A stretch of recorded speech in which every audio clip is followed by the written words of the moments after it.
Pecha Kucha 140, Resurrection Man, and The Master and Margarita. So it's a difficult week here because there's two comic books that I would actually like to devote the entire Pecha Kucha to. I can't explain the depths of my reaction to either of them in the slides I have, but I'll try and get you the basics. Right, so I did a daily sketch for the first time in a long time this week. Mystic Moore's trying to push things forward. It's Shadow Geist from Street Fighter EX. I like that I drew him wrong but made him look more superhero dynamic. If I can continue to draw things wrong and be happy with the results, this would be a good thing. Steamed Hams, but Chalmers is quicker on the uptake. He can tell the Krusty Burgers are Krusty Burgers outright. It's just funny editing to make things tighter, almost like DBZ abridged footage, sound files from other Chalmers speeches. I didn't go looking for it. I found it, and it was great. So The Master and the Margarita is something that I don't know what it's about, and it's difficult to explain. It's a graphic novel based on a Russian book that is satire on the nature of Russian bureaucracy, among many other things. This guy on the front is the devil, so you know we're off to a good start. I'm just going to read the blurb. The Master and Margarita, beautifully painted in this stunning graphic novel, follows the devil and his retinue as they systematically wreak havoc in Moscow. Caught up in the chaos of two lovers, the Master, a writer broken by criticisms of his novel about Pontius Pilate, and Margarita, for whom the devil has his own plans. Initially banned by the very bureaucracy it criticised. Blah blah blah blah. Right, yeah, so this is the Master, he's the writer. He writes a book about Pontius Pilate, which bits of it are also contained within this book.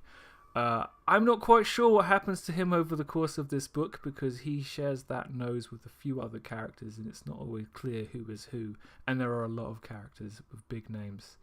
The devil comes under an alias to Moscow. His papers say he's a practicing black magician. He tells people the truth, as ridiculous as it seems. He tells one of these guys here the guy's going to be without a head by the end of the day, and the other guy's going to be in a mental asylum. Both of these things do come to pass. The devil also trails off, which leads to the first in-colour bit of the Pontius Pilate book, which is Pontius Pilate talking to Jesus. And their story is basically Pontius Pilate has Jesus executed, but is kind of bitter and indignant about the whole thing, so he has Judas stabbed in an alleyway as well.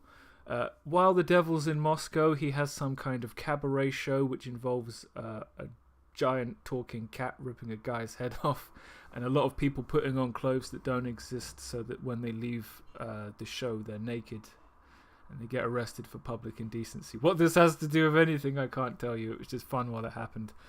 This giant talking cat, who is one of the devil's aides, also runs afoul of the authorities, gets shot, sets fire to the curtains, jumps out the window, and then goes for a snack down the road.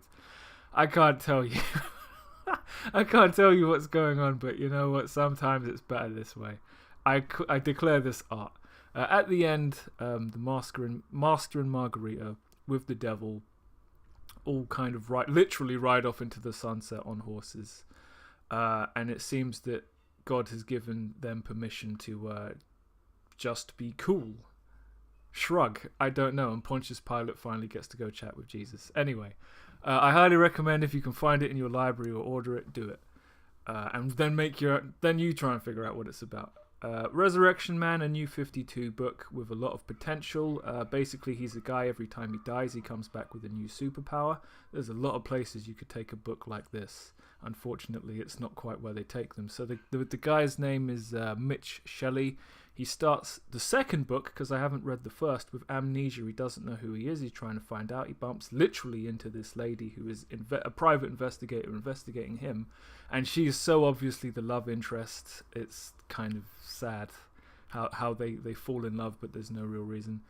Some necromancer guy catches them and tries to kill them and somehow accidentally kills himself. In one of the many examples in this book of Deus Ex Machina for no bloody reason except there needs to be more book.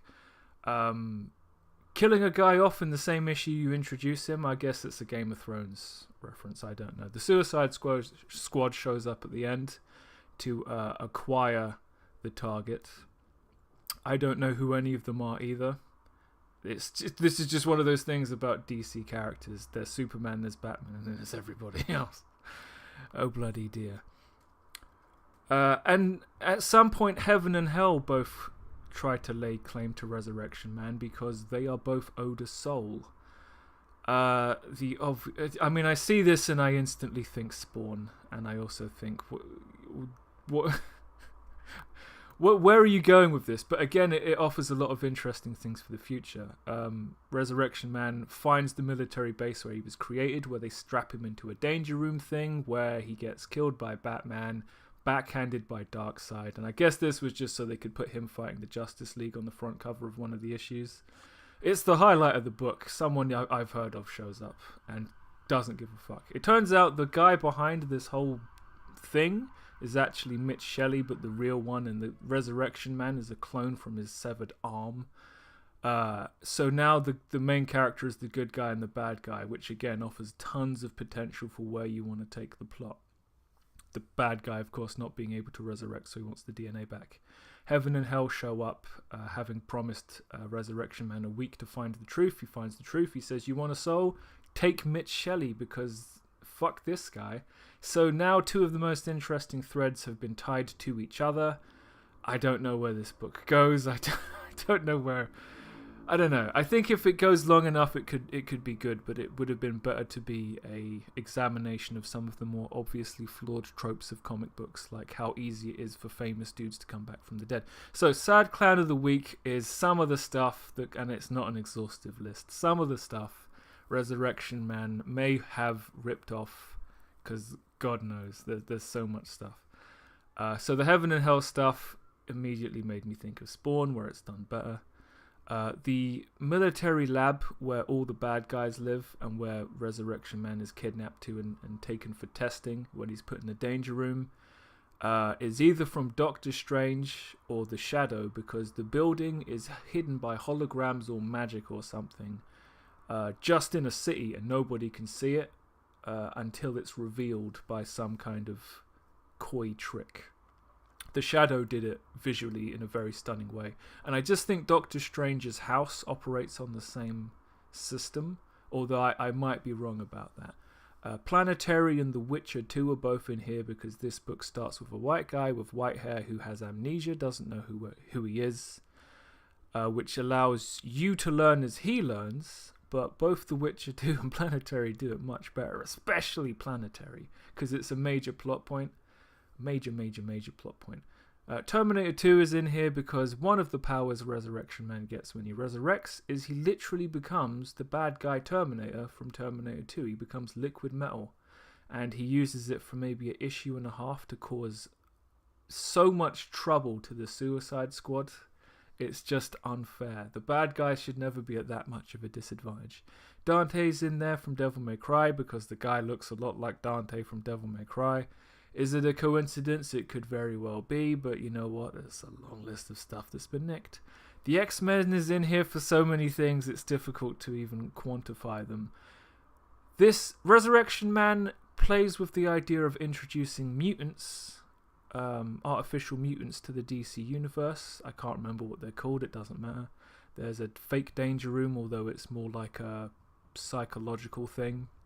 The guy's strapped to a giant thing and he just hallucinates these things. I think there is a point in the book where he literally uses Cyclops' powers, concussive eye beams, and then gets killed again because Marvel might come a-calling, especially since they're owned by DC. Owned by Disney, I mean. He gets shadow powers in another issue, which immediately made me think of The Darkness, although actually grabbing a picture of The Darkness, I remember that his shadow powers, the guy in The Darkness, were way more interesting. So those are a few of the things that immediately came to mind.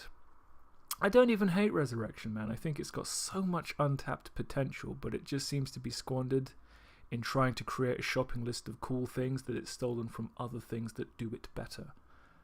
I'll try and read more, and we'll see if it goes anywhere, but that's the end of Pecha Kucha 140, and I will see you next time.